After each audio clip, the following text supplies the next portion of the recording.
أعوذ بالله من الشيطان الرجيم بسم الله الرحمن الرحيم إليه يرد علم الساعة وما تخرج من ثمرات من أكمامها وما تحمل من أنثى ولا تزع إلا بعلمه ويوم يناديهم أين شركائي قالوا آذناك ما منا من شهيد۔ یہ 25واں پارہ ہے جس میں آ کر سورہ حامیم سجدہ یہ صورت ختم ہوتی ہے ایک رکوع کے بعد۔ پھر اس کے بعد اس پارے کے اندر 4 صورتیں ہیں، سورہ شورا، سورہ زخرف اور سورہ دخان اور سورہ جاسیہ ہے۔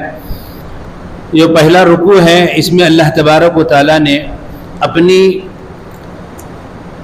وحدانیت اور اپنی طاقت و قدرت کو بیان فرمایا ہے اور اپنے علم کو بیان فرمایا ہے، جیسا کہ ہمارا عقیدہ ہے مسلمانوں کا کہ اللہ تعالیٰ ہی سب کچھ کرتے ہیں اور سارا علم اللہ ہی کو ہے۔ قیامت کا علم اللہ ہی کو ہے کہ کب قیامت آئے گی۔ ہاں، علامات اللہ تعالیٰ نے نبی صلی اللہ علیہ وسلم کو بتلائے اور اللہ کے نبی علیہ السلام نے امت کو بتلایا ہے کہ قیامت کی یہ علامات ہیں، یہ نشانیاں ہیں۔ ان نشانیوں کے آنے کے بعد یقین کر لینا کہ قیامت آ جائے گی، لیکن ایگزیکٹ کب قیامت آئے گی اس کا قطعی وقت وہ اللہ، اس کا علم اللہ ہی کو ہے۔ اسی طریقے سے جو پھل درختوں سے نکلتے ہیں، کس درخت سے کیسے کتنے پھل نکلیں گے، اور اسی طریقے سے اللہ تعالیٰ اولاد دیتے ہیں، کس کو کتنی اولاد دیں گے، یہ ساری چیزیں اللہ ہی کے علم میں ہیں، اللہ ہی کی قدرت میں ہیں۔ اللہ تعالیٰ فرما رہے ہیں کل قیامت کے دن ان لوگوں سے اللہ تعالیٰ پوچھیں گے کہ دنیا میں ان چیزوں کے بارے میں اللہ کے ساتھ دوسروں کو شریک کرتے تھے، اللہ کے ساتھ دوسروں کو شریک کرتے تھے کہ اولاد دینے والا فلاں ہے، مال دینے والا فلاں ہے۔ جیسے غیر مسلموں کے، غیر قوم کے بت الگ الگ طے ہیں، مال دینے والا بت الگ ہے، برکت دینے والا بت الگ ہے، بارش دینے والا بت علیحدہ ہے، اولاد دینے والا خدا علیحدہ ہے۔ ہر خدا ان کے پاس الگ الگ ہے، جو اسٹیچوؤں کو، تصویروں کو اپنے خیالات کے اعتبار سے انہوں نے بنا لیا اور اس کی جو ہے وہ پوجا کر رہے ہیں۔ اور مسلمان اللہ پر یقین کرتے ہوئے اگر بجائے ان بتوں کے چیزوں کی شکلوں پر یقین کیا تو وہ بھی گویا گنہگار ہے۔ اولاد دینے والے اللہ ہیں، بجائے اللہ سے مانگنے کے، جیسے عموماً ہمارے ان گھرانوں کی عورتیں یا ان گھرانوں کے مرد جن کے پاس علم نہیں ہے، اللہ کی قدرت کا، اللہ کی طاقت کا علم نہیں ہے، معلومات نہیں ہیں، وہ عاملوں کے پاس، پجاریوں کے پاس، لوگوں کے پاس پہنچ کر عمل کرواتے ہیں۔ دیکھیے قرآن میں اللہ تعالیٰ نے مثال دی ہے، اللہ تعالیٰ نے قرآن کے اندر مثال دی ہے حضرت زکریا علیہ السلام کی اور حضرت ابراہیم علیہ السلام کی،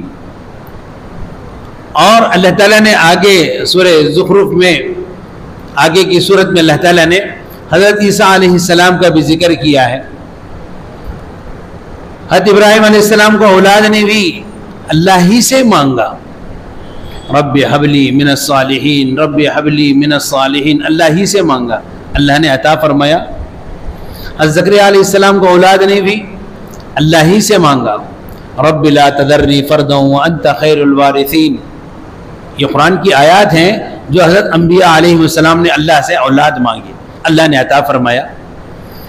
تو اگر مسلمان بجائے اللہ کے دوسرے لوگوں کے پاس جا کر تعویذ پلیتے وغیرہ وغیرہ کرتا ہے یا منتیں مانتا ہے تو وہ بھی کل قیامت کے دن اللہ نہ کرے کہ اللہ کے سامنے کھڑا ہو اور اللہ پوچھے این شرکائی، کہ وہ میرے شرکا جس کو تم نے میرے ساتھ شریک کیا تھا کہ اولاد یہ دیں گے، مال یہ دیں گے، دکان مال دے گا، میری محنت مال دے گی، کہاں ہے وہ لاؤ۔ تو دوستو اللہ تبارک و تعالیٰ نے اس سورت کے سورہ حامیم سجدہ کے آخری رکوع میں اللہ تعالیٰ نے اس چیز کو سمجھایا ہے۔ اور اسی طریقے سے سورہ شورا ہے، اس سورت کے اندر جو ہے 5 رکوع ہیں۔ شورا کہتے ہیں اللہ تبارک و تعالیٰ نے اس سورت کے اندر تقریباً 5 باتوں کو اللہ نے 5 مضامین کو اللہ تبارک و تعالیٰ نے بیان کیا ہے اس سورت کے اندر۔ ایک تو جو صورتیں حامیم سے شروع ہوتی ہیں مکی صورتیں ہیں، اللہ کے نبی علیہ السلام کی مکی زندگی میں نازل ہوئی، ان صورتوں کا مضمون جو میٹر ہے وہ توحید، رسالت اور آخرت پر ڈیپینڈ ہے، منحصر ہے تقریباً، اور اس کے ضمن میں اللہ تعالیٰ نے بعض واقعات کو بیان کیا ہے۔ تو اس صورت کا مضمون بھی، میٹر بھی توحید، رسالت اور آخرت ہے۔ تو اللہ تبارک و تعالیٰ نے اس سورت کا جو نام ہے سورہ شورا، شورا کے جو معنی ہیں کہ مسلمانوں کا جو آپس میں کوئی بھی اہم کام، اجتماعی کام ہے تو وہ اجتماعی کام باہمی مشورے سے ہو۔ وَأَمْرُهُمْ شُورَى بَيْنَهُمْ، آگے اس سورت کے اندر آیت ہے جس میں اللہ تعالیٰ فرما رہے ہیں کہ ان لوگوں کے کام، یعنی اللہ کے بندوں کے، مسلمانوں کے کام آپس کے مشورے سے ہو، ڈکٹیٹرشپ نہیں ہوگی، سمجھے، ون مین شو نہیں چلے گا، مسلمانوں میں آپس کے مشورے سے کام ہوں گے۔ تو اس کی طرف منسوب کر کے اس سورت کا نام سورہ شورا رکھا گیا ہے۔ اس سورت کا جو پہلا مضمون ہے، اللہ تعالیٰ نے جو ہے جو دین اللہ تعالیٰ نے بھیجا ہے وہ دین جو ہے ہر نبی کو ایک ہی دین اللہ نے بھیجا۔ ہر نبی کو جتنے بھی انبیاء علیہ السلام آئے سب وہی دین لے کر آئے کہ جس میں اللہ کی وحدانیت اور اس نبی کے ذریعے سے اللہ نے جو رسالت بھیجی ہے اس رسالت کو ماننا اور آخرت کے دن کی طرف توجہ دلانا کہ یہ دنیا اصل نہیں ہے، مرنے کے بعد آنے والی زندگی اصل ہے۔ تو اللہ تعالیٰ نے ہر نبی کے ذریعے سے یہی دین بھیجا، لیکن اس نبی کی قوموں نے جو ہے اپنے جو ہے دین کے اندر ملاوٹ کی، دین کے اندر ملاوٹ کی، بدل ڈالا، احکام کو آگے پیچھے کر دیا، اپنی مرضی کے احکام داخل کر دیے، کتابوں کو بدل دیا، جو آسمان سے کتابیں نازل ہوئی ان کتابوں کو بدل دیا۔ تو جو دین اللہ تعالیٰ ہر نبی کو دے کر بھیج رہے تھے، آخر میں ہمارے نبی حضرت محمد مصطفیٰ صلی اللہ علیہ وسلم لے کر آئے وہی دین بغیر اس میں کسی ملاوٹ کے۔ اور اللہ تعالیٰ نے خود اس دین کی، کیونکہ یہ آخری نبی ہیں، اب کوئی نبی آنے والے نہیں ہے، اللہ تعالیٰ نے خود اس دین کی حفاظت کی ذمہ داری لی۔ اس میں کوئی ملاوٹ نہیں ہے، اس میں کوئی کمی نہیں ہے۔ قرآن اللہ تعالیٰ نے اتارا ہے تو قرآن کی حفاظت کی اللہ نے خود ذمہ داری لی۔ دوسرے پارے میں اللہ فرماتے ہیں اِنَّا نَحْنُ نَزَّلْنَا الذِّكْرَ وَإِنَّا لَهُ لَحَافِظُونَ، ہم نے دین کو بھیجا ہے، دین کو نبی کے ذریعے سے بھیجا ہے اور ہم خود اس کی حفاظت کرنے والے ہیں۔ جس طرح پچھلی قوموں نے اپنے دین کو، اپنے مذہب کو بدل ڈالا، اس کو بھی بدلنے کی لوگوں نے کوشش کی۔ تو اللہ نے چیلنج کیا قرآن کے اندر، یریدون لیطفئوا نور اللہ بافواہہم واللہ متم نورہ ولو کرہ الکافرون۔ اللہ تعالیٰ نے فرمایا کہ یہ اللہ کے دشمن، اسلام کے دشمن، جسے آج بھی چل رہا ہے، ہر زمانے میں حق و باطل کا ٹکراؤ رہا ہے، ہر زمانے میں حق و باطل کا ٹکراؤ رہا ہے۔ جیسے 3 طلاق کا مسئلہ اٹھایا ہمارے ملک کے ظالم حکمرانوں نے، جب ان کو کچھ بھی نہیں ملا تو اسلام میں دخل اندازی. جب آدمی کا کبر سر چڑھتا ہے تو وہ اللہ سے مقابلے کے لیے آتا ہے. اس کا گھمنڈ جب سر کے اوپر ہو جاتا ہے. اب بولتے نا مثال ہے, کہاوت ہے, جب چونٹی کے اوپر آ جاتے ہیں تو کیا ہے بھی بولو, موت کی نشانی ہے. تو فرعون نے بھی یہی کیا. اس کی مثال اللہ نے اس سورت کے اندر دی ہے. فرعون نے بھی یہی کیا, سر چڑھ کر بولنے لگا, بولے انا ربکم الاعلی. اللہ نے غرق کیا, اللہ نے غرق کر دیا, ڈبو دیا. پانی بھی اس کو برداشت نہیں کیا. زمین میں دفن کیا گیا تو زمین نے بھی اٹھا کے پھینک دیا. کہا کہ اللہ کے نافرمان کو میں اپنے اندر رکھنا نہیں چاہتی. پانی بھی اٹھا کے اس کو باہر پھینک دیا. تو ایسے بھی آج کے حکمران ہیں یہ, جو اسلام میں دخل اندازی کرنا چاہتے ہیں, مسلمانوں کو پریشان کرنا چاہتے ہیں. لیکن دوستو یہ تاریخ ہے کہ جس زمانے میں بھی ان ظالم حکمرانوں نے اللہ کے بندوں پر ظلم کیا اور وہ اللہ کے بندے اللہ کی طرف رجوع رہے, یعنی اللہ کے حکموں کو پورا کیا, تو اللہ کی مدد ان کے ساتھ آئی. آج بھی اللہ کی مدد ہمارے ساتھ ضرور آئے گی, بشرطے کہ اللہ کے حکموں کے پابند بننا ہے, حقیقی مسلمان بننا ہے, صرف رمضانی نہیں ہے. آج ہمارا حال کیا ہے دیکھیے, تجارت میں جھوٹ بولنے والا اس نیت سے جھوٹ چھوڑا ہے کہ رمضان ہے, رمضان کے بعد دیکھیں گے. یعنی مطلب جھوٹ چھوڑنے کا ارادہ نہیں ہے, یعنی صرف رمضان کا مسلمان بنا ہے. نوکری میں رشوت لینے والا رشوت نہیں لے رہا ہے, کیوں؟ رمضان ہے بھائی. کوئی رشوت دینے والا تو بعد میں بات کریں گے رمضان کے بعد, اب رمضان ہے. یعنی مطلب رمضان کے بعد رشوت لوں گا میں صرف رمضان کا مسلمان ہوں. دھوکہ دینے والا دھوکہ چھوڑ دیا ہے رمضان میں. شراب نوشی کرنے والا شراب, ارے رمضان میں بھی پیتا بولتے ہیں, اتنا بھی بے حیا نہیں بننا, میں رمضان میں چھوڑ رہا. کس نیت سے؟ رمضان کے بعد پی لیں گے. جو مجمع ہمارا جڑا ہوا ہے رمضانوں میں, جیسے ہی شوال کا چاند نظر آئے ختم. اس مغرب ہی سے اس عشاء میں نہیں رہتے لوگ. ایک مرتبہ حیدرآباد میں وہ میر عالم عیدگاہ میں نماز پڑھا, بقرہ عید کی جماعت میں تھا. وہاں پر حضرت مولانا عاقل صاحب حسامی رحمہ اللہ, بڑے عالم دین ہمارے علاقے کے گزرے ہیں, ہمارے ملک کے گزرے ہیں. بڑی شان تھی حضرت کی. حضرت نماز پڑھا رہے تھے تو حضرت نے سوال کیا, بولے کتنے لوگ اس 2 رکعت واجب نماز کی تیاری میں فجر کی فرض نماز چھوڑ دی ہے؟ کتنے لوگوں نے چھوڑا ہے؟ حضرت نے یہ کہہ کر کہا کہ ہاتھ اٹھاؤ. اگرچہ کہ یہاں شرمندگی ہوگی ہاتھ اٹھانے میں, یہاں بچ جاؤ گے. قیامت کے دن سارے لوگ ہوں گے, آدم علیہ السلام سے لے کر قیامت تک آنے والے. یہاں تو صرف حیدرآباد کے اس علاقے کے لوگ ہیں, وہاں سارے انسان ہوں گے, سب کے سامنے وہاں ہاتھ اٹھانا پڑے گا. وہاں کی شرمندگی سے بچنا ہے تو یہاں ہاتھ اٹھاؤ. تو میں مجمع ہاتھ اٹھایا, میں کھڑے ہو کے دیکھا تو قریب 60-70% مجمع ہاتھ اٹھایا جو فجر کی نماز نہیں پڑھا ہے عید کے دن. حضرت نے کہا عید کی نماز سے پہلے کوئی نفل پڑھنا درست نہیں ہے, لیکن فرض ہی ہے, تم نے نہیں پڑھی ہے, کھڑے ہو کر 2 رکعت فرض نماز کی قضا کرو, اس کے بعد آگے عید کی نماز کی کارروائی ہوگی. 60-70% مجمع کھڑے ہو کر نماز فجر کی فرض نماز کی قضا. یہ حال ہے ہمارا. پھر اللہ کی مدد کہاں سے آئے گی دوستوں کو؟ رشوت چھوڑ رہا آدمی کیوں چھوڑ رہا؟ رمضان کے بعد لوں گا. تو بہرحال بات لمبی ہو رہی ہے.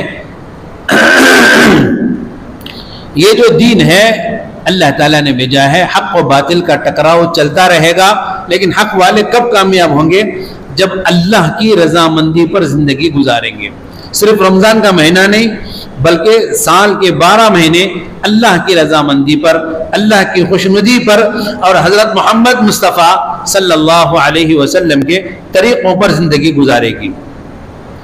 اور دوسرا اس میں ایک مضمون یہ ہے کہ مشرکین کو گویا نبی صلی اللہ علیہ وسلم پر مشرکین مکہ یہ اعتراض کرتے تھے کہ جو دعوت تم دے رہے ہو ایک اللہ کی، اس دعوت کے ذریعے سے تم جو ہے مال جمع کرنا چاہتے ہو، لوگوں میں بڑا بن کے مال اکٹھا کرنا چاہتے ہو۔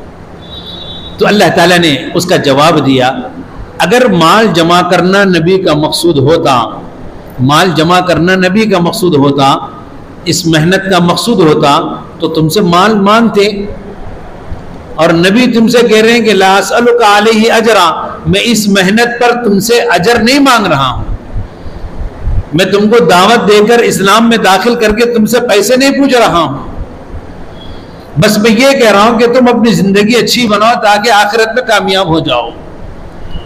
تو اللہ نے اس کا جواب دیا ہے۔ اور اسی طریقے سے لوگوں کو یہ بھی اعتراض تھا نبی صلی اللہ علیہ وسلم پر کہ قرآن جو نبی صلی اللہ علیہ وسلم بیان فرما رہے ہیں وہ اپنی طرف سے گھڑ کے لا رہے ہیں۔ کس کی طرف سے؟ اپنی طرف سے بیان کر رہے ہیں۔ تو اللہ تعالیٰ نے اس کو بھی جو ہے اس کا بھی جواب دیا، اگر محمد صلی اللہ علیہ وسلم اپنی طرف سے قرآن گھڑتے، اپنی طرف سے قرآن گھڑتے تو وہ تمہارے ساتھی ہیں، جب سے پیدا ہوئے تمہارے ساتھ زندگی گزار رہے ہیں، کسی سے انہوں نے پڑھا لکھا نہیں، دنیا میں کوئی ان کا استاد نہیں ہے، دنیاوی اعتبار سے، ہماری عقلوں کے اعتبار سے ہم یہ سمجھتے ہیں کہ وہ پڑھنا لکھنا جانتے ہی نہیں ہیں۔ اب پھر اتنا بہترین کلام جس کے سامنے سارے کے سارے بڑے بڑے پڑھے لکھے اور بڑے بڑے شعراء گھٹنے ٹیک دے، ایسی فصاحت و بلاغت کے ساتھ جو قرآن پڑھ کے تم کو سنا رہے ہیں، یہ اس بات کی علامت ہے کہ وہ اپنی طرف سے بیان نہیں کر رہے بلکہ اللہ ان پر وحی کر رہا ہے اور وہ وحی کو بیان کر رہے ہیں۔ اسی طریقے سے ایک میٹر اس کے اندر یہ بھی ہے، اس قرآن کے اندر، اس سورت کے اندر، کہ اللہ تبارک و تعالیٰ نے فرمایا کہ جو ہے اللہ تعالیٰ نے جو دین بھیجا ہے اس دین کا معیار اللہ تعالیٰ نے دنیاوی معاش کا جو معیار اللہ تعالیٰ نے اسلام میں دنیا میں برابری پر نہیں رکھا ہے۔ جیسے بعض لوگوں کا ذہن ہے اللہ نے کسی کو غریب بنایا، کسی کو مالدار بنایا، کیوں بنایا؟ سب یکساں ہونا چاہیے، سب یکساں ہونا چاہیے۔ اگر یکساں ہو تو دنیا کا نظام نہیں چلے گا، دنیا کا نظام نہیں چلے گا۔ سب مالدار ہیں تو کام کرنے والے کون ملیں گے؟ بلڈنگیں کون بنائیں گے؟ انجینئر کہتا ہے میں نے بلڈنگ بنائی، گھر کا اونر کہتا ہے کہ میں نے گھر بنایا، تھوڑی اس نے بنایا، وہ تو گونڈوں نے بنایا ہے، معماروں نے بنایا ہے، مستریوں نے بنایا ہے، اس میں کارپینٹروں نے کام کیا ہے، پلمبروں نے کام کیا ہے، اس میں ٹائلز اور گرینیٹ کے کام کرنے والوں نے کام کیا ہے، مٹی کھودنے والوں نے، مزدوروں نے، لیبروں نے کام کیا ہے، تھوڑی گھر والوں نے کام کیا، تھوڑی انجینئر نے کام کیا۔ اگر سب انجینئر ہو جاتے تو لیبر کہاں ملتے ان کو؟ وہ ملتا بھائی، سب مالدار رہتے گھر کے نوکر کہاں ملتے؟ تو اللہ نے ایک نظام بنایا ہے اور اس نظام کو اللہ نے برابری پر نہیں رکھا، اور انسان کی یہ جو سوچ ہے وہ اس کی سوچ ہے، وہ اس کی کم عقلی ہے۔ نظام نہیں چلتا دنیا کا اگر اللہ تعالیٰ برابر بناتے۔ اور پانچواں مضمون اس سورت کے اندر مشورے کا ہے کہ اللہ تعالیٰ نے مسلمانوں کو مشورے سے کام کرنے کا حکم دیا ہے، مشورے سے اللہ تعالیٰ نے کام کرنے کا حکم دیا ہے۔ اور اس سورت کے اندر ایک آیت ہے، یہ اللہ لطیف بعبادہ یرزق من یشاء وہو القوی العزیز۔ دیکھیے مال اللہ سے مانگنا ہے، روزی اللہ سے مانگنا ہے، اور اللہ نے قرآن کے اندر فرمایا ہے قرآن کی ہر آیت میں شفا ہے، برکت ہے، روزی ہے، بشرطے کہ بندہ یقین کے ساتھ عمل کرے۔ حضرت شاہ عبد الغنی صاحب نے لکھا ہے اپنی کتاب کے اندر، حضرت مولانا امداد اللہ، حافظ امداد اللہ مہاجر مکی رحمہ اللہ، جو بہت بڑے جو ہے اللہ کے ولی اور ہمارے ہندوستان کے بہت بڑے اللہ کے ولی گزرے ہیں، بڑے بڑے علماء ان کے ہاتھ پر بیعت تھے۔ حضرت مولانا قاسم صاحب نانوتوی، حضرت مولانا رشید احمد گنگوہی، حضرت مولانا اشرف علی تھانوی، اور شاہ انوار اللہ صاحب نے، شاہ انوار اللہ فاروقی صاحب جو جامعہ نظامیہ میں جن کی قبر ہے حیدرآباد میں، تو وہ یہ سارے بڑے بڑے حضرات تھے جو ان کے ہاتھ پر بیعت تھے۔ تھانہ بھون میں حضرت رہتے تھے۔ حضرت کا ایک مجرب عمل اس آیت کے بارے میں بیان کیا۔ حضرت نے کہا کہ یہ آیت اللہ لطیف بعبادہ یرزق من یشاء، جس کا ترجمہ یہ ہے کہ اللہ تعالیٰ اپنے بندوں کے بارے میں باخبر ہے۔ لطیف کا جو معنی ہے وہ بہت گہرا معنی ہے، مفسرین نے بہت اس کے معنی لکھے ہیں۔ یعنی جیسے کسی کے بارے میں ہم کہتے ہیں وہ میرا خاص دوست ہے،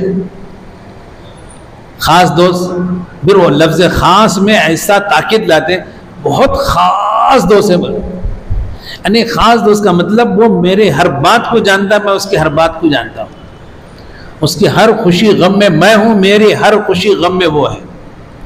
جس طرح ہم انسان کی طرف منسوب کر کے کہتے ہیں، ایسے اللہ بندے کی ہر بات کو جانتا ہے۔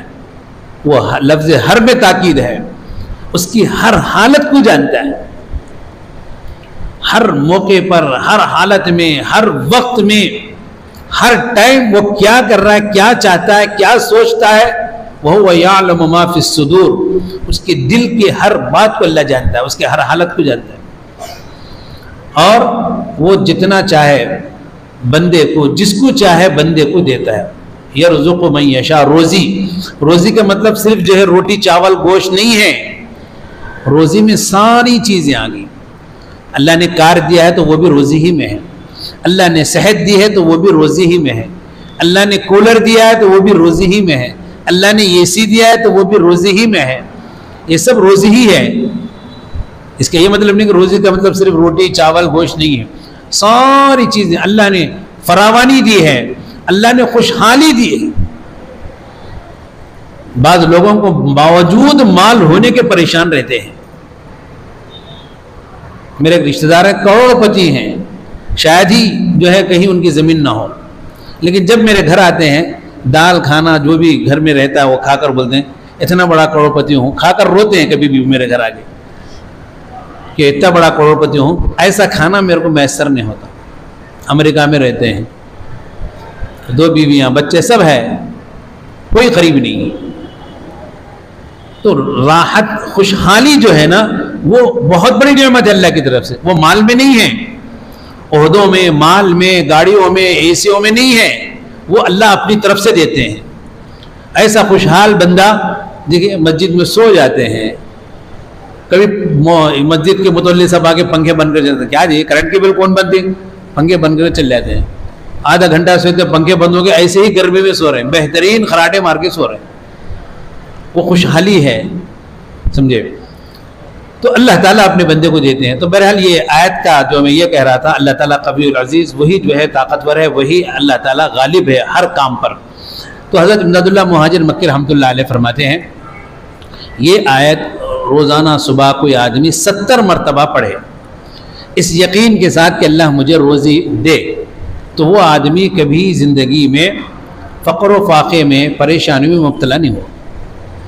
تو یقین کے ساتھ پڑھنا ہے۔ ایسے بہت سے آیتوں کے بارے میں بزرگوں کا جو ہے عمل ہے مجرب، اور اسی طریقے سے بعض آیتوں کے بارے میں خود احادیث میں سورہ فاتحہ اور بھی جو ہے سورہ ناس، سورہ جو ہے اخلاص، سورہ فلق کے بارے میں بہت سی آیتوں کے بارے میں ہے، لیکن یقین کے ساتھ پڑھیں۔ اور اس کے بعد یہ دوسری صورت ہے اس پارے کی، سورہ زخرف۔ اللہ تبارک و تعالیٰ نے اس صورت میں بھی توحید، رسالت اور آخرت کا جو ہے مضمون میٹر اللہ نے بیان فرمایا ہے۔ سورت کے شروع میں اللہ تبارک و تعالیٰ نے قرآن کی نزول کو عربی زبان میں رکھنے کا ذکر کرتے ہوئے اللہ نے اپنی نعمتوں کا ذکر فرمایا، اور اللہ تعالیٰ ذکر فرماتے ہوئے اللہ نے فرمایا کہ دیکھو ہم نے تمہارے لیے بیویوں کو پیدا کیا، ہم نے تمہارے لیے کشتیوں کو بنایا، تمہارے لیے سواریوں کو بنایا، سمجھے، جس پر جو ہے کشتیوں پر، گھوڑوں پر اونٹوں پر سوار ہو کر تم سفر کرتے ہو۔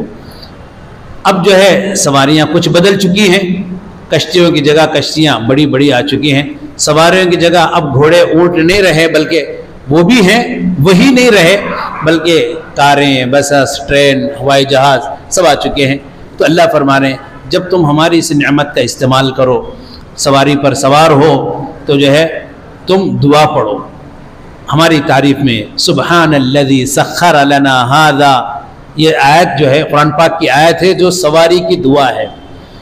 وما كنا له مقرنين وإنا إلى ربنا لمنقلبون، یہ دعا پڑھو جس میں اللہ تعالیٰ کی تعریف ہے، وہ ذات پاک ہے جس نے میرے لیے یہ سواری دیا، میرے لیے یہ سواری مسخر کیا۔ تو اللہ کی تعریف ہے، اس کی دعا کرو، اللہ کی نعمتوں کو۔ اللہ نے ایگزامپل یہاں پر صرف سواری کی بات کی ہے، اللہ کی جو جو نعمت ہم استعمال کرتے ہیں اور جو روز مرہ کی دعائیں ہیں صبح شام کی، ہر نعمت پر، جیسے مثال کے طور پر ہم پیشاب پاخانے کو جاتے ہیں، پیشاب پاخانہ کا صحیح باہر نکل جانا یہ بھی اللہ کی نعمت ہے۔ جن کو قبض کی بیماری ہو، جن کو پائلز کی شکایت ہو، ان سے پوچھو کہ پیشاب پاخانہ نکلنا کتنا بڑا کام ہے، سمجھے، اس پر بھی باہر نکلنے کے بعد بیت الخلاء سے دعا ہے، سمجھے۔ اللہ کہہ رہے ہیں کہ ہماری نعمتوں سے جب تم فائدہ اٹھا رہے ہو، تو ہر نعمت کے فائدہ اٹھانے کے بعد اللہ نے ایگزامپل سواری کی دی ہے، کیونکہ سواری سمجھ میں آتی ہے۔ اب تو ہر ایک کے پاس گاڑی، ہر ایک کے پاس کار، ہر ایک کے پاس گاڑی، اب تو سواری کی ہر مثال ہر ایک کو سمجھ میں آتی ہے۔ تو اللہ نے ایسی کامن مثال دی ہے کہ 1400 سال کے بعد بھی میرے بندوں کو سمجھ میں آئے۔ تو اس کا مطلب یہ ہے کہ ہر نعمت کے بعد، اللہ تعالیٰ کی نعمت کے بعد، اس کے شکرانے میں جو ہے اللہ کی جو اللہ کے نبی صلی اللہ علیہ وسلم نے دعائیں بتلائی ہے، شروع میں ختم پر ان دعاؤں کو پڑھنا چاہیے، جیسے کھانے کی دعا، کھانے کے بعد کی دعا، پانی پینے سے پہلے بسم اللہ، پانی پینے کے بعد الحمدللہ۔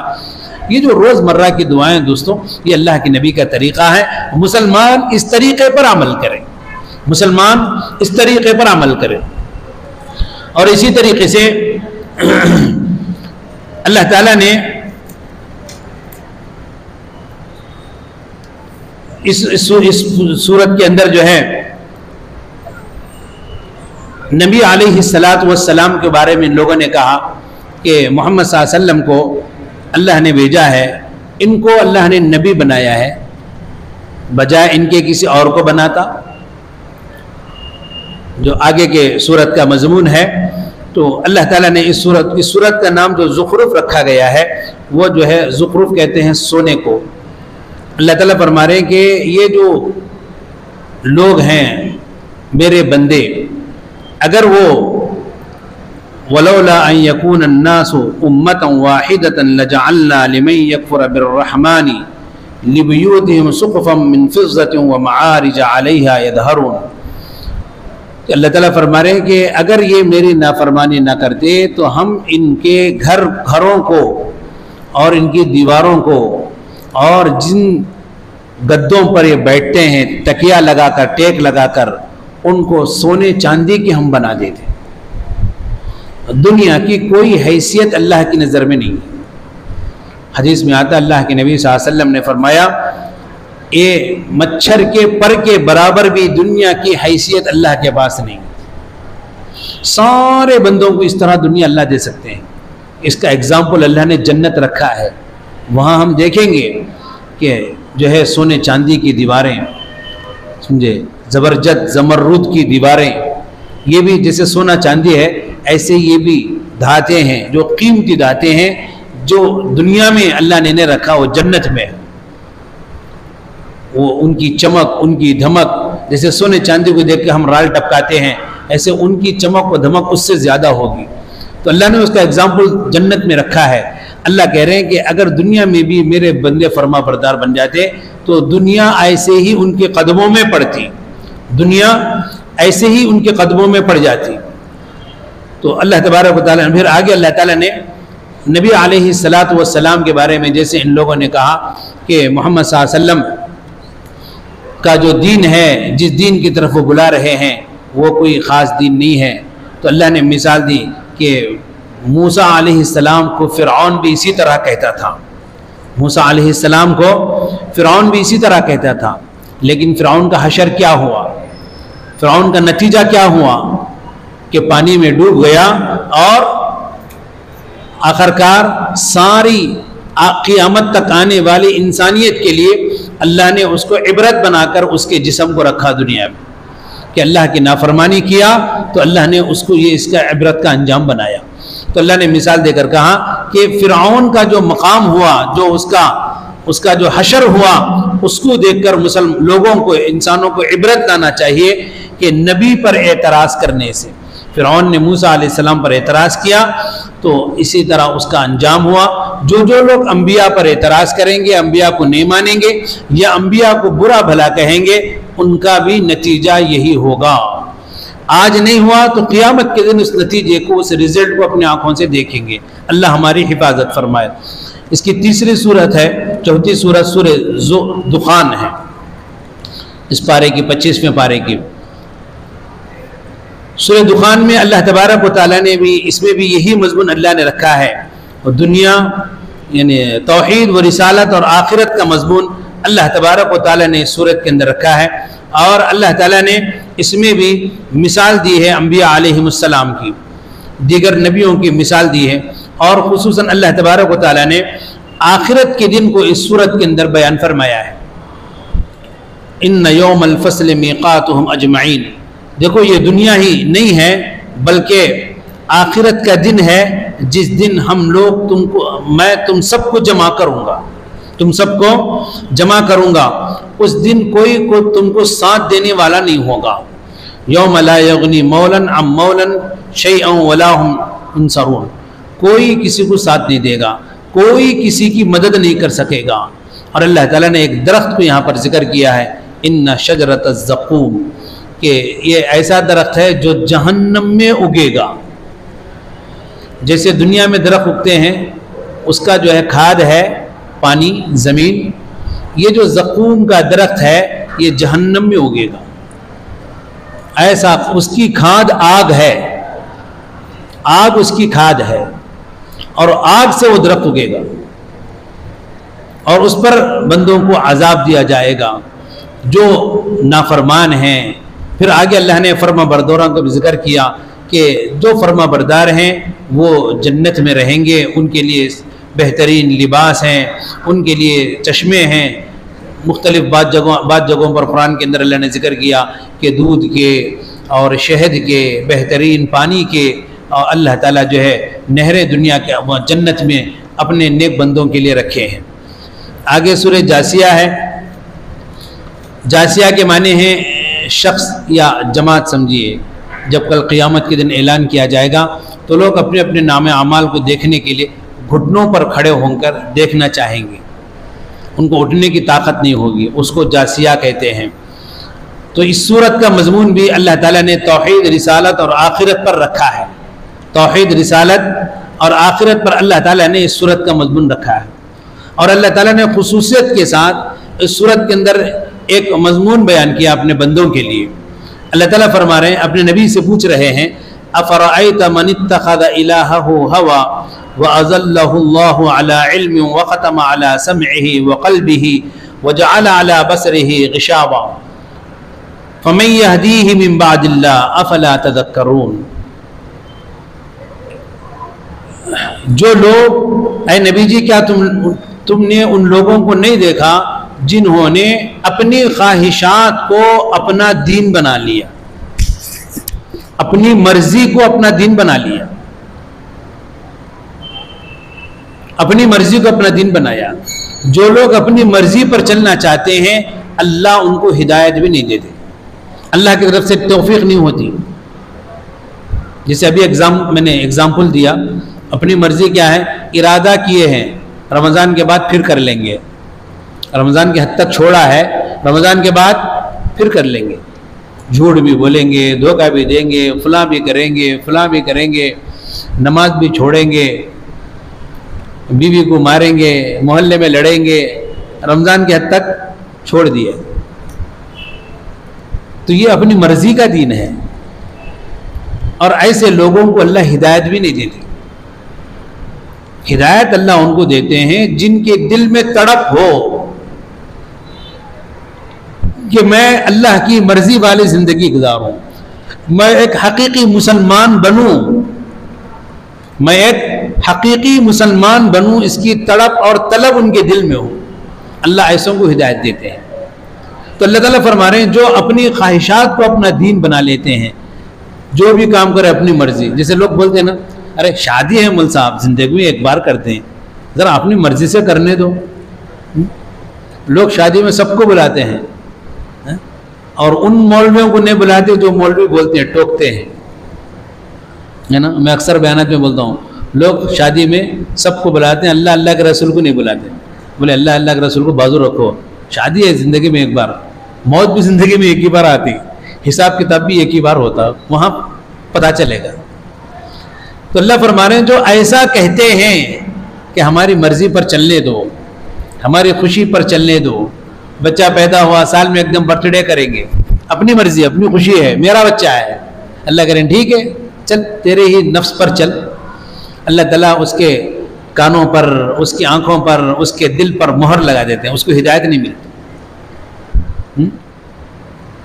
اللہ جس کو محروم کر دے, گمراہ کر دے, کون اس کو ہدایت دے سکتا ہے؟ فَمَن يَهْدِيهِ مِن بَعْدِ اللَّهِ, اللہ کے علاوہ کون ہے جو ہدایت؟ اللہ ہماری حفاظت فرمائے. اللہ فرما رہے کہ نبی صلی اللہ علیہ وسلم کے زمانے میں بعض لوگ وہ بھی تھے جیسے بت پرست تھے, تو بعض لوگ ایسے بھی تھے جو کسی کو خدا مانتے ہی نہیں تھے, جن کو آج کی ہمارے زبان میں کمیونسٹ کہتے ہیں, کمیونسٹ دہریے, جو کسی کو خدا مانتے ہی نہیں. یوں ان کا عقیدہ یہ ہے کہ بس دنیا چل رہی ہے, وہ ابتدا ہوئی ہے, دنیا بنی ہے, چل رہی ہے, دنیا کی نشیب و فراز, دنیا کی آب و ہوا, اس کی صبح شام انسانوں کو پیدا کرتی ہے, انسانوں کو مارتی ہے, بس ختم ہو جائے گی دنیا, آگے چل کے دنیا ختم ہو جائے گی. یہ ان کا عقیدہ ہے. وہ یوں کہتے ہیں کہ اللہ یا جو ہے کوئی خدا نہیں ہے جو اس دنیا کو چلا رہا ہے, جو اس دنیا کو چلا رہا ہے. آج بھی ایسی قوم ہے جن کو دہریے ہم کہتے ہیں, کمیونسٹ کہتے ہیں, سمجھے. اور ہمارا عقیدہ کیا ہے کہ اللہ اس دنیا کو بنایا ہے, اللہ یہ دنیا چلا رہا ہے. اس پر ایک واقعہ ہے, وہ واقعہ بول کر بات ختم کرتا ہوں. ہمارے یہاں کے ذمہ داروں نے تو 2:30 بجے تک کی جو ہے لکیر کھینچ دی ہے کہ 2:30 بجے کے اوپر بولو نہیں مولانا بول رہے. اب کیا کریں گے, ایک پارا جو ہے 3 گھنٹے میں کیسا بول سکیں گے بولو. جو اللہ تعالیٰ نے 23 سال میں نبی پر قرآن اتارا ہے, وہ 30 گھنٹے میں نہیں, روزانہ 3 گھنٹہ. کتنے گھنٹے ہوتے مولانا؟ 20 گھنٹے ہوتے. 23 ایئرس میں اللہ نے قرآن اتارا, اور 3 آورس میں اس کو بول ڈالو بول رہے ہیں. کہاں سے بول سکتے ہیں؟ 23 سال کو 23 گھنٹوں میں بولو بول رہے ہیں. پھر بھی علماء کوشش کر کے آ رہے ہیں. جو علماء آ کے بیان کرتے ہیں وہ ایسے ہی نہیں آتے. مولانا آپ کو اچھا تخت کو بیٹھ کو بیان کر, 3 دن سے محنت کر رہا ہوں میں, پھر 25واں پارا میرا ہے, اس کو کیسا سمیٹ کے 3 گھنٹے میں بولنا ہے. لوگوں کو بولنا بھی ہے, پھر مسجد والوں کا بھی لحاظ رکھنا ہے, سب کا لحاظ رکھنا ہے, روزہ بھی رہتے ہیں اس کا بھی لحاظ رکھنا ہے. 3 دن سے مطالعہ, ہر مولوی اسی طرح مطالعہ کر کے آتا ہے, اور ہم یہاں 3 گھنٹے میں بیٹھ کے سن لیتے ہیں. حضرت امام ابو حنیفہ رحمہ اللہ کا ایک واقعہ یاد آیا, مشہور واقعہ ہے کہ ان کے زمانے میں ایک دہریے نے ایک لوگوں میں تقریر کر رہا تھا, کمیونسٹ آدمی, کہ اللہ کچھ نہیں ہے, بس دنیا بنی ہے, چل رہی ہے, کوئی چلانے والا نہیں ہے, بس انسان اپنی طاقت کے بلبوتے پر چلتا ہے پھر مر جاتا ہے. اس طرح لوگوں کا ذہن بگاڑ رہا تھا. امام صاحب گئے, جا کر بیٹھ گئے اس کی مجلس میں, بولے کہ بھئی اللہ ہے, میرا دعویٰ ہے کہ اللہ ہے, یہ دنیا چلا رہا ہے, دنیا اس نے بنائی اور وہ چلا رہا ہے. بولے دلیل پیش کرو. امام صاحب کو کیا بولا وہ دہریہ, دلیل پیش کرو. اب وہ قرآن کی آیتیں کیا سمجھتا, قرآن کی آیتیں کیا سمجھتا؟ اللہ نے قرآن کے اندر فرمایا وَقَالُوا مَا هِيَ إِلَّا حَيَاتُنَا الدُّنْيَا نَمُوتُ وَنَحْيَا وَمَا يُهْلِكُنَا إِلَّا الدَّهْرُ وَمَا لَهُمْ بِذَلِكَ مِنْ عِلْمٍ. انہم الا یخرصون، یہ ان کے اٹکل کی تیریں ہیں، ان کے پاس کوئی دلیل نہیں ہے۔ جن کے پاس دلیل ہے ہی نہیں وہ قرآن کو کیا مانیں گے؟ اب امام صاحب کو چاہیے تھا کہ اس کو عقلی دلیل دے کہ اس کی عقل ماننے پر مجبور ہو جائے۔ تو امام صاحب نے کہا بھائی دیکھ، یہاں خدا کو منوانے کا مسئلہ ہے، تو خدا کا انکار کر رہا، میں کہہ رہا ہوں اللہ ہے، تو کہہ رہا اللہ نہیں ہے، یہ ایسے ہی نہیں ہوگا۔ ایک دن طے کریں گے، مناظرہ رکھ لیں گے، ٹائم طے کریں گے، دن طے کریں گے، اچھا یہ مقام بول تو اسی مقام پر تو بھی آ جا، میں بھی آ جاتا ہوں۔ اب لوگوں میں میں بھی بولتا ہوں، تو بھی بول، تیرے چاہنے والے بھی پورے آ جائے، تیرے ماننے والے، میرے ماننے والے بھی پورے آ جائے، بیٹھ کر مناظرہ کریں گے۔ جب میں دلیل دیتا ہوں، تیرے کو پروف دیتا ہوں کہ اللہ ہے، اور تو جب پروف دینا اللہ نہیں ہے۔ وہ دہریہ بولے ہاں چلو ٹھیک ہے۔ اعلان ہو گیا لوگوں میں، بھئی 3-4 دن کے بعد کی تاریخ کا، دن کا، ٹائم کا، اور اسی جگہ پر بیٹھ کر مناظرہ ہوگا، بحث اور مباحثہ ہوگا، کمپٹیشن، اللہ ہے اللہ نہیں ہے۔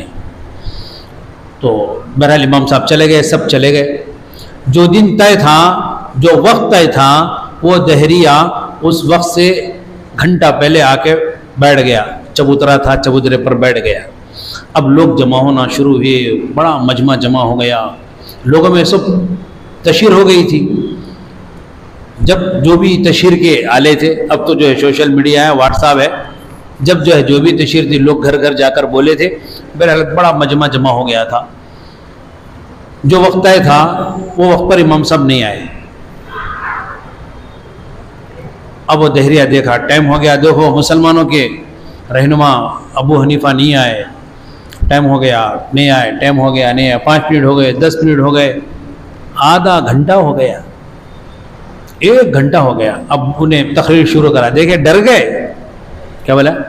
ڈر گئے، کوئی خدا نہیں، کوئی اللہ نہیں، کیا بھی نہیں۔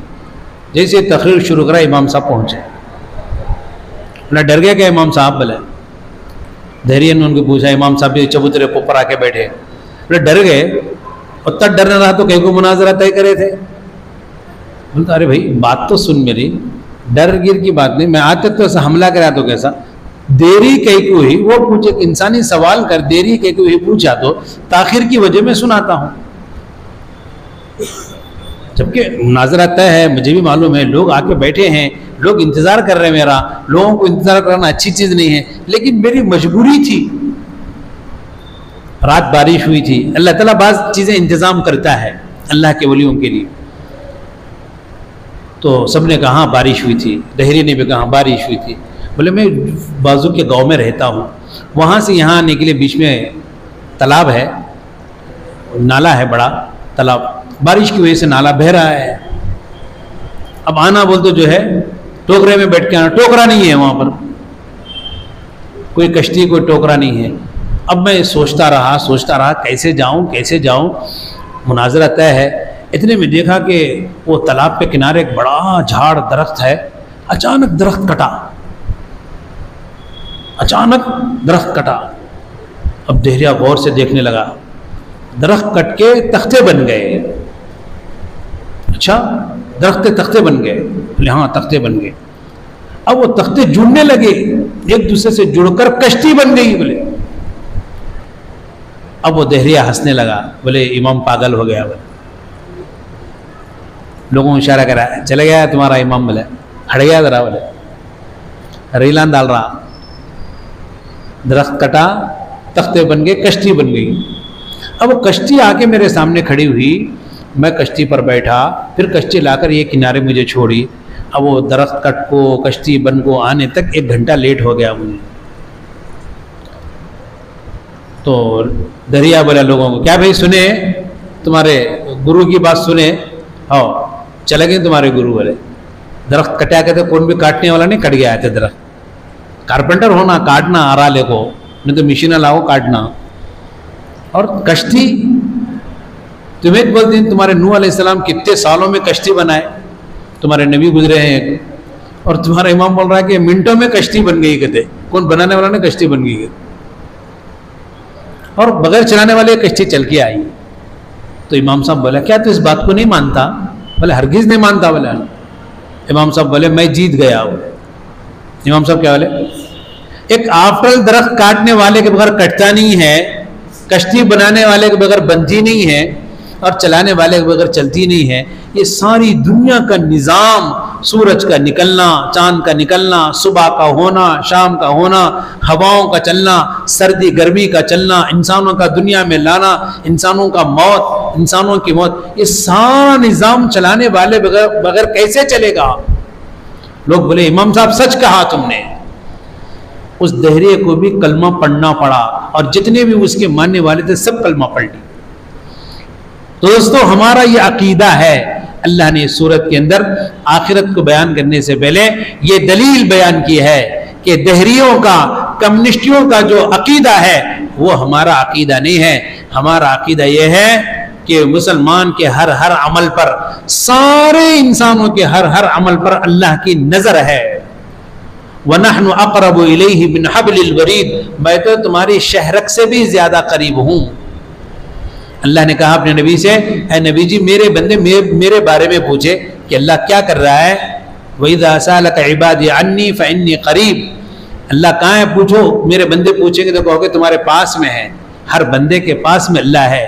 اللہ کی طاقت و قدرت سے ہم چل رہے ہیں، ورنہ دوستو کتنے لوگ ہیں جن کے بارے میں اللہ نے فیصلہ کر دیا، صبح گھر سے نکلتے ہیں، شام گھر چل کے نہیں جاتے، لوگ چار اپنے کاندھوں پر اٹھا لے کر جاتے نہیں جاتے۔ کتنی خبریں ہم نہیں سن رہے ہیں۔ ہم زندہ جا رہے ہیں، اللہ کی مدد ہمارے ساتھ ہے، اللہ ہمارے نگران ہیں، فرشتوں کو اللہ نے لگایا ہے، ہر لقمے پر، ہر گھونٹ پر فرشتے پکڑ کر پوچھتے ہیں اے اللہ یہ لقمہ اندر بھیجوں یا باہر الٹا کر دوں۔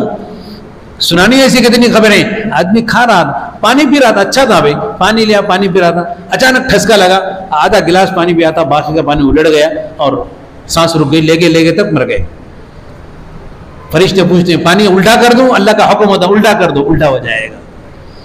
تو دوستو ہر چیز پر اللہ کی نظر ہے، اللہ کے خوابوں میں ہیں ہم، اللہ کے علم میں ہیں، جو بھی ہم کریں گے اللہ نے فرشتوں کو لگایا، وہ لکھ رہے ہیں، کل قیامت کے دن اللہ کے پاس حساب دینا پڑے گا۔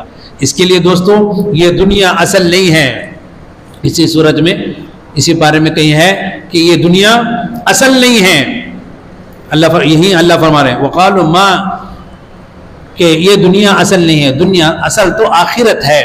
آخرت کی تیاری کے لیے اللہ نے دنیا میں بھیجا ہے، تو تیاری کرنا ہے، اللہ کی مرضی کے موافق زندگی گزارنا ہے، اللہ کے حکموں کے موافق زندگی گزارنا ہے۔ اسی لیے اللہ نے قرآن اتارا ہے۔ یہ قرآن صرف ثواب کی چیز نہیں ہے، بلکہ ہماری زندگی کا قانون اور دستور ہے، اس کے موافق زندگی گزارنا ہے۔ اللہ تعالی ہمیں سنی باتوں کو سمجھنے کی اور اس پر عمل کرنے کی توفیق عطا فرمائے۔ وآخر دعوانا الحمدللہ رب العالمین۔ کیا دعا کر رہے ہیں روزانہ؟ مختصر دعا۔